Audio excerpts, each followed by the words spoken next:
The 2026 International Colloquium Series Europe is sponsored by the Episcopal Diocese of California, the Tabernacle Community Development Corporation, the Waters Living Trust, and Grace Cathedral in San Francisco. With university sponsors, Pepperdine University, the University of Geneva, the Graduate Theological Union, the Catholic University of Leuven, and the Catholic University of Lyon. And community partners, the Cathedral Church of the Holy Trinity, the American Cathedral in Paris, the Chemin Neuf Community in France, Emmanuel Episcopal Church of Geneva, the Center for Liberation Theologies at the Catholic University of Leuven, and the French-speaking Institute of Systematic Theology and Ethics at the University of Geneva. With the 2026 hotel partner, Nest M Gallery, Paris La Défense, an Accor luxury hotel. And special thanks to the following: Dr. Christophe Chalamet, Dr. Estelle Sogbou, Dr. Judith Gruber, Dr. Dara Straub, Kim Powell, Dr. Anne-Marie Reinen, Dr. Raymond Carr, Dr. Valerie Miles-Tribble, and Colette Rogers Grizzell.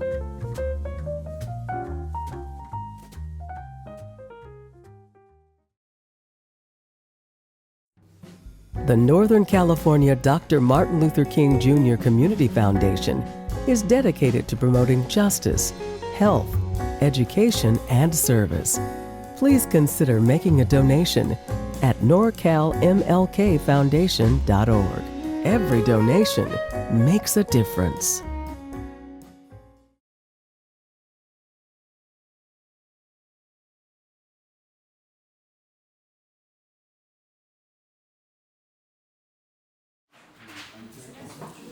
So I want, and I'll just have you translate this short piece, and then I'll relieve you and I'll read. Okay, so just this short piece is to thank everyone, and I appreciate Dr. Carr and Dr. Grizzell sharing the systematics, the theory, the history of a theological basis for Black Liberation Theology. Donc, je voudrais d'abord vous remercier et remercier aussi mes collègues, Dr. Raymond Carr et Dr. Aaron Grizzell, de nous avoir fait entrer à la fois dans la théologie systématique, l'histoire qui fonde la théologie de la libération.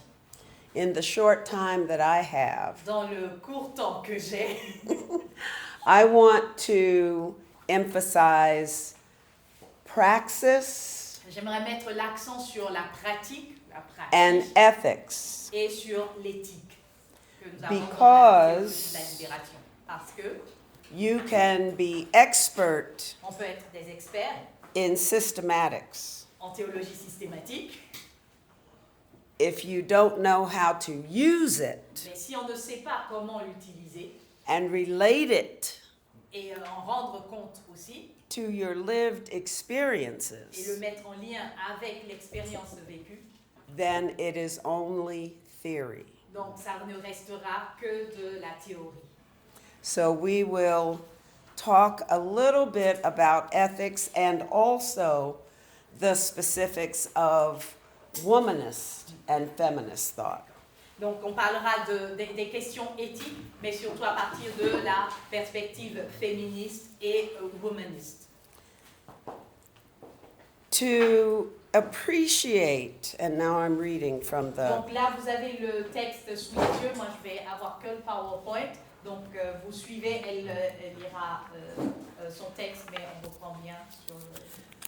To appreciate what womanist thought is, one must first recognize what liberation theology centers upon.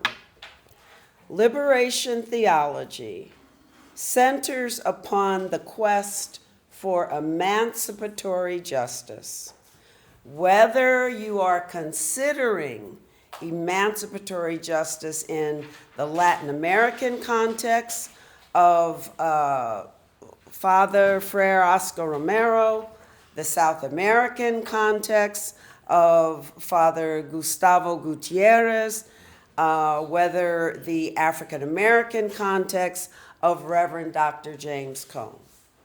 The moral compass of liberation theology counters systems abetting the evils of oppressive material and spiritual poverty, while contextual, the essential social analysis, in the plural, of liberation theology bear witness to similar dangers in the etiology of domination, disrupting the harmony of God's creation, because human domination challenges God's divine love for the total of creation. And I share that Gutierrez wrote, "We find ourselves then in the presence of a process that locates us at a point at which it is impossible to separate solidarity with the poor and prayer. It means we are disciples of Christ, who is both God and human being. What we see here is an authentic spirituality. That's a way of being Christian. It's from this rich experience of following Jesus that liberation theology emerges," end quote. Essentially, the scope of liberation theology encompass the people and the community. However, the primary gaze is evidenced in the words articulated in 1986 by Pope John Paul II, whom Gutierrez also cites in his 1988 edition of Theology of Liberation. And I'm going to quote Pope John Paul II, who says, "Liberation theology is not only timely, but useful and necessary. It should be seen as a new stage, closely connected with earlier ones in the theological reflection that began with the apostolic traditions and has centered in the great fathers and doctors, the ordinary and extraordinary exercise of the church's teaching office, and more recently, the rich patrimony of the church's teachings," end quote.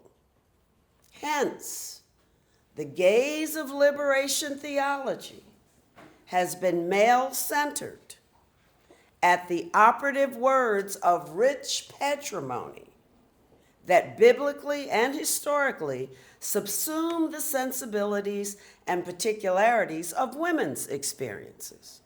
After Cone's publication of Black Theology of Liberation in 1970, Cone spoke to racialized disparity issues in the United States of America and continued to teach at Union Theological Seminary in New York City.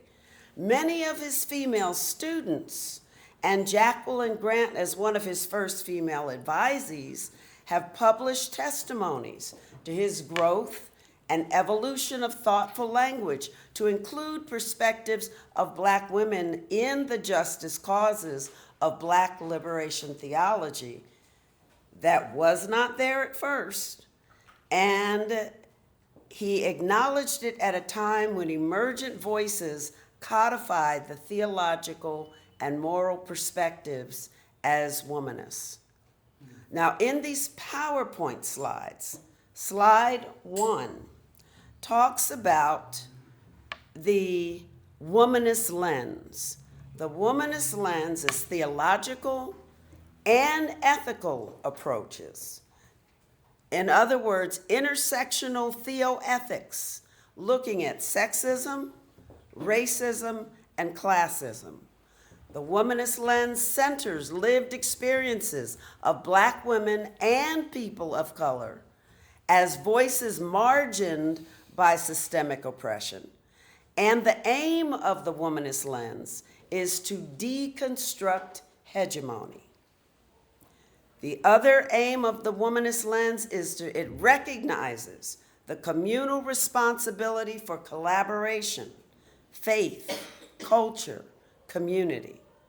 So back to the script, the urgency to include marginalized women of color as the ethical focus of justice voices stems from an ecology of justice conviction that women should also be included, should also be heard, and even centered as focal points in roles as communal nurturers, as peacemakers in an era of grassroots justice revolutions. The implications are vast when societies recenter women of color, particularly for their tenacity to survive, and women in general for their sacredness of being as creation partners and generational progenitors of identity. In slide 2, next slide, we use this lens to compare methodological approaches, the focus and methodological approaches. So womanist interdisciplinary lenses raises theoethical and intersectional questions. There are sociological questions, ethics questions, theology questions, historical questions, interreligious questions, religion and praxis questions, and sacred textual questions. I'm not going to go into all of them in detail, but when you talk about a womanist lens, you're looking at systematics, you're looking at history, you're looking at relationships and praxis, okay? So in slide 2, this slide is saying womanist approaches include an interdisciplinary lens because of the intersectional realities of women's lived experiences. Slide 3. Crucial work begins, and I'm in the script, and then you can also look at the slide. Crucial work begins with conscientious boundary breaking and border crossing to delimit the gender proscriptions on womanist equality rights, strategic roles, and leadership capacities. In my family, grandmothers, aunts, and mother were role models, whether or not college educated, and most of them were not. They were regarded as central strategists, village guardians, earth mothers. Nevertheless, subservient timidity was not an embodied virtue. Because these women held spiritual competencies and virtue ethics that womanist ethicist Katie Geneva Cannon described as radical subjectivity and unshouted courage. The former signifying a claim of agency because they were responsible and in charge, while the latter embodied deep-rooted dignity, integrity, and fortitude with boldness for justice in the face of formidable oppression. So in this third slide right here, Katie Cannon uses a theoethical lens that she calls thingification. She is saying that people who are thingified are viewed as unworthy of respect, relentlessly stereotyped as naturally promiscuous, unworthy of protection, not deserving, well, they are deserving, this thought is, of violence perpetrated against them. When a human being is thingified, then black males become hypersexualized brutes with lesser intellect. Black females become embattled reproducers, non-valued workers, and white females are often used as the apex of femininity, but as prized possessions on pedestal privilege, protective position of masculinist culture. So we're all objectified. We're all thingified. And Dr. Katie Cannon is saying that white male bodies, generally thought of as an unmarked category, signify superior human individuality or universal personhood. So race then is used to distinguish, and today nationality and religion are used to divide. So thingification signified this permanent inequality that's assigned, fostering a deficient personhood. On the next slide, Cannon has a schematic framework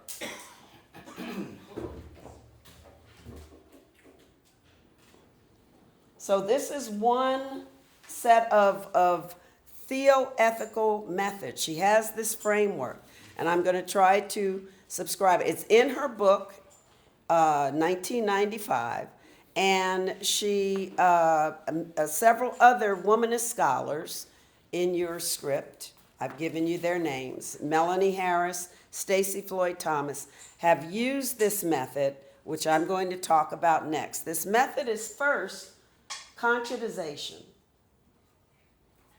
Now, this is not in French, so you might need to help me here. Conscientization is raising awareness.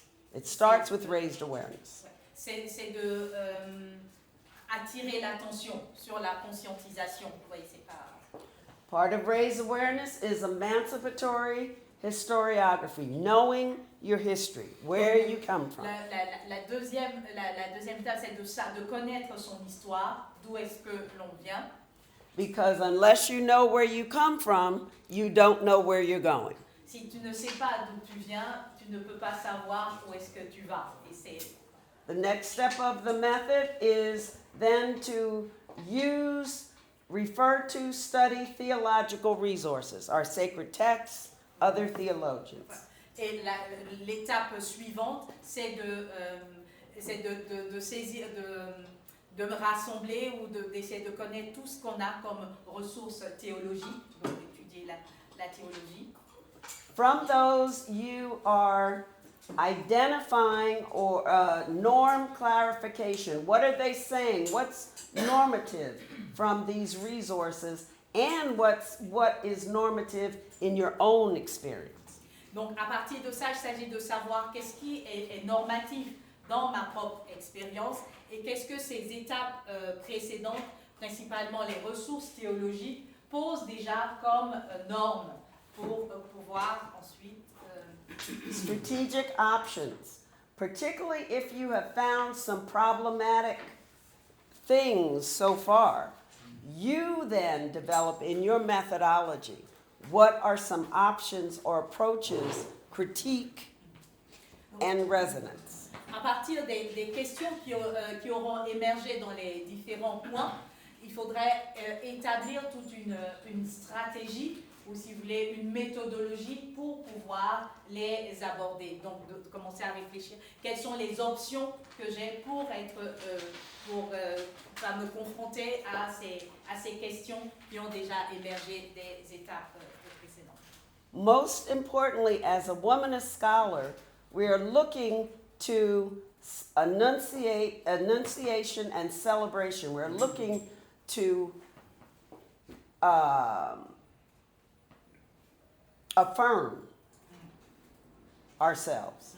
Et ce qui est important dans la théologie womaniste, c'est après toutes ces étapes, c'est de viser aussi le fait d'arriver à sa propre parole, de pouvoir le dire, de le célébrer, de l'énoncer un peu. Derrière l'annonciation, c'est de le faire advenir du coup dans la parole. So your ethical aim is not to apologize for being Black. Your ethical aim is to identify why you should celebrate being Black, or why, if you're not Black, you understand why Black people still celebrate themselves. Donc l'enjeu dans l'éthique justement qui est posée là, c'est d'arriver comme personne noire à pouvoir se célébrer, c'est-à-dire d'avoir cette conscience de soi et d'être heureux d'être ce que l'on est et non de s'excuser du fait d'être noir ou du fait d'être ce que l'on est. Et si l'on n'est pas une personne noire, ça permet aussi d'entrer dans la compréhension de ce que peut vivre une personne noire dans le fait de ne pas s'excuser de ce qu'elle est, mais qu'elle puisse célébrer et rendre compte de ce qu'elle est. Last, reflection and strategic action. The Womanist method is a continual reflection. Donc, la méthode Womanist présentée ici est un questionnement, je vais dire sans cesse questionnement, comment on dit, un questionnement quoi. Il s'agit de rester justement dans cette dynamique de questionnement. And depending on one's context, we are always updating strategic responses and action. Et selon le contexte dans lequel on est ou dans lequel on se retrouve, il s'agit sans cesse de développer aussi des stratégies de réponse et de célébration pour être... So even if you are not womanist, you can still use this method when you are looking at people who have been oppressed or people who are even now thought of as less than. You can still use this method to critique the presumptions.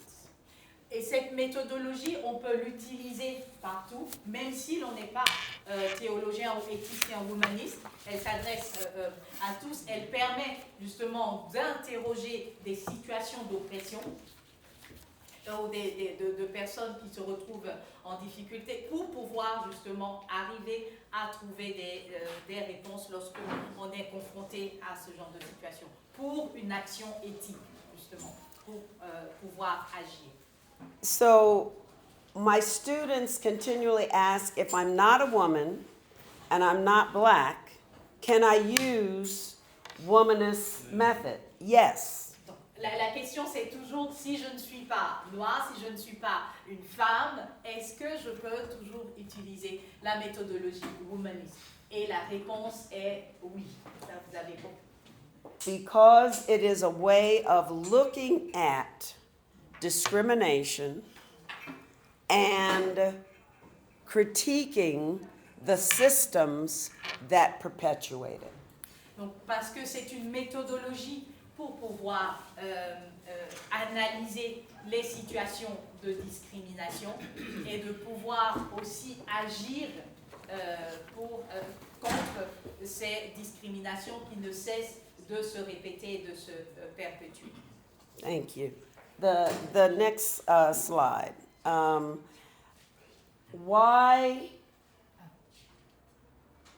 Why is race an issue?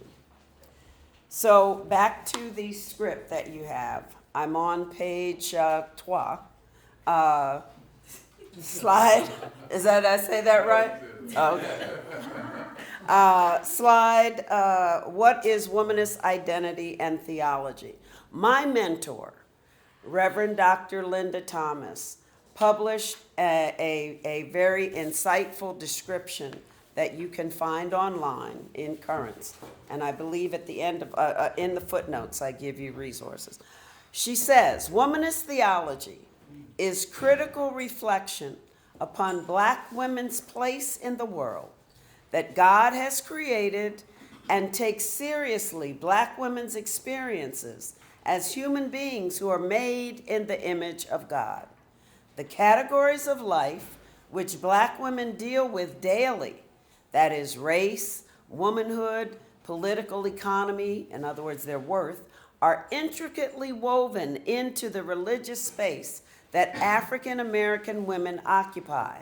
Therefore, the harmful and empowering dimensions of the institutional church, culture, and society impact the social construction of Black womanhood. Womanist theology affirms and critiques the positive and negative attributes of the church, the African American community, and the larger society. Okay? So, why is race an issue? We as faith practitioners, we must ask, how is a liberation lens relevant for our learning and theological practice? And as we reflect theologically and ethically, using a womanist lens, you are asking, how do we develop ethical arguments contextually to help those we serve to critically analyze the broader issues and examine our complicit perspectives? How do we give them voice? Okay? So, the next slide. Okay. So, I want to just say why race is an issue. Race is unavoidable as long as it undergirds perceptions of worth and difference with life and death implications on marginalized groups. Race will always be central as long as it is central in our society. It's a righteous struggle, and therefore, when we talk about liberation theology, when we talk about womanist theology, we are looking at multiple factors. So, you have the slides, and you have the rest of the script. What I have tried to do is to give you voices of womanists in this script. I have also tried to give you some components of methodologies, so you have those, and I have tried to provide to you resources in the footnotes. Vous avez donc les ressources dans les notes de bas de page, c'est-à-dire la bibliographie, toute la méthodologie. Vous l'avez aussi dans vos textes, parce que je regarde un peu l'heure et puis certains d'entre nous doivent. And these are books that you should read. Et ce sont des livres que vous devez lire. So I will close with this. Et donc je vais terminer avec ça. And I'm following the script, but I want to say, first of all, womanist lens can be social critics, like I am, social critical. Donc la théologie womaniste peut être critique de la société, comme moi je le suis moi-même. Can also look at virtue ethics, that's page 6. All right. On page 7, how do you say page 7? They're on the script, not the... Ils sont tous dans le...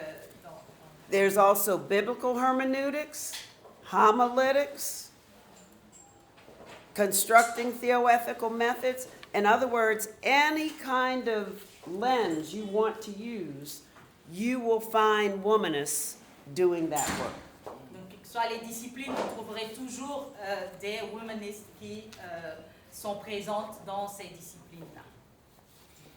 Thank you. Merci.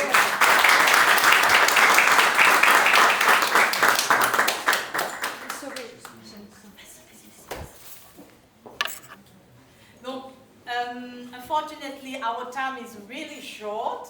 I don't know if one person has a very sick. L'un d'entre vous a une question très brûlante qu'il aurait souhaité poser. Je crois qu'on a eu beaucoup de nourriture, d'input. Est-ce que la personne peut poser sa question avant qu'on ne parte pour laisser la place à l'autre groupe? Just ask if someone has a burning question that you really need to ask. We have 2 questions. Let's hear okay, Paolo, with yours. I was very surprised in the first. There is no word about forgiveness. Est-il possible d'envisager un projet de socialité et de justice sans une expérience profonde de pardon? Que je pense Is it possible to think about a a society without, or sociality without forgiveness. I'll answer that first. Okay.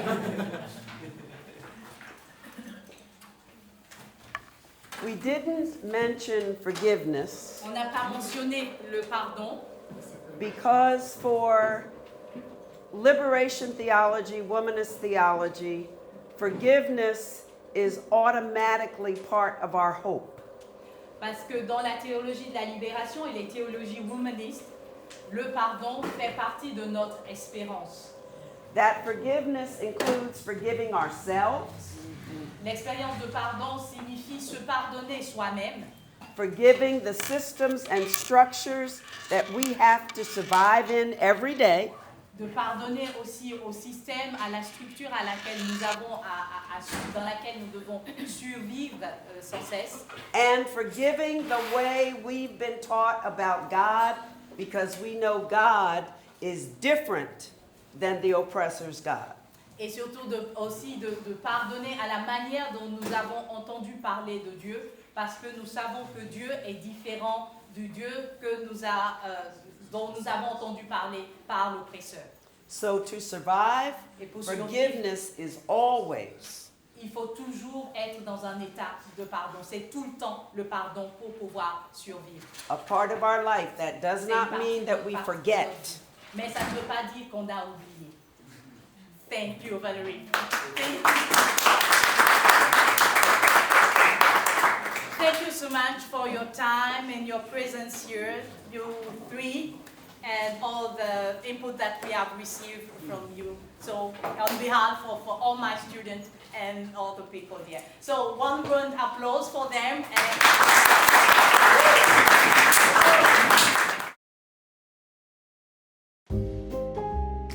The International Colloquium Series, confronting global issues with moral clarity and intellectual depth.